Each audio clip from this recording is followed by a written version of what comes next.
මේ engine tune up එක ඇවිල්ලා Alto 2015 800 2015 එකක්. ඒතකොට මේක මේ විදිහට අපි කන්ඩිෂන් කරගෙන යනවා.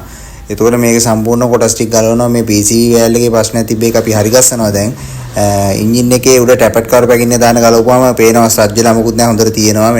ඊට අමතරව මෙන්න මේ කාබන් ටික හැම වීඩියෝ එකකම පෙන්නනවා වගේ වැදගත්ම කාරණාව තමයි මේක ඇතුලේ කාබන් තිබ්බොත් මේ චේම්බර් එක ඇතුලේ කාබන් තිබ්බොත් තෙල් කරන්නේ නැහැ. වාහනේ පර්ෆෝමන්ස් නැහැ. ඒතකොට මේ විදිහට අපි මැෂින් එක දාලා මේක ඇතුලේ සම්පූර්ණයෙන් පොලිෂ් කරගන්නවා සුද්ධ කරලා කාබන් ටික චේම්බර් එක ඇතුලේ පොලිෂ් කරගත්තාට පස්සේ ඒතකොට තෙල් උරා ගැනීමක් සිද්ධ වෙන්නේ නැහැ. දැල්ලක් විදිහට පෙට්‍රල් විදිද්දි ඒ විදිහට මේ විදිහට සම්පූර්ණයෙන්ම ක්ලියර් කරගත්තාට පස්සේ තියෙන ඕනි තත්ත්වය තමයි මෙන්න මේ තත්ත්වයට එනකම්ම වාහනේ සම්පූර්ණයෙන්ම ක්ලියර් කරන්න ඕනි චේම්බර් එක ඇතුලේ. ඒතකොට තෙල් උරා ගැනීමක් සිද්ධ වෙන්නේ නැහැ. ඒතකොට පූර්ණ දහනයක් සිද්ධ වෙනවා. තෙල් පිට මග රැඳෙන්නේ නැහැ නේ.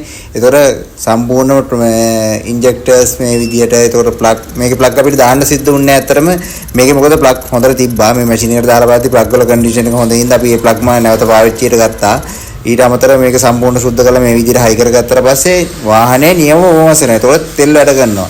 දැන් ස්ටාර්ට් වෑල් බලලා ඒතකොට මේක ඇවිල්ලා අයිඩල් කන්ට්‍රෝල් වෑල් එකේ මේක හිර වෙලා තිබ්බේ. ඒතකොට මේක මේ සුද්ධ කරන්න ඕනේ අනිවාර්යෙන්. මේක සුද්ධ කරන්න කලින් මේ தත්ත්වය සුද්ධ කරාට පස්සේ බලන්න තියෙන தත්ත්වය මෙන්න මේව කරකවපුවම කැරගෙන්න ඕනේ. ඒ කියන්නේ අයිඩල් කන්ට්‍රෝල් එක හරියට අඩු වැඩි වෙන්න නම් හොඳට තියෙන්න ඕනේ. ඒ විදිහට කන්ඩිෂන් කරගත්තොත් සෑහෙන කාලයක් දුව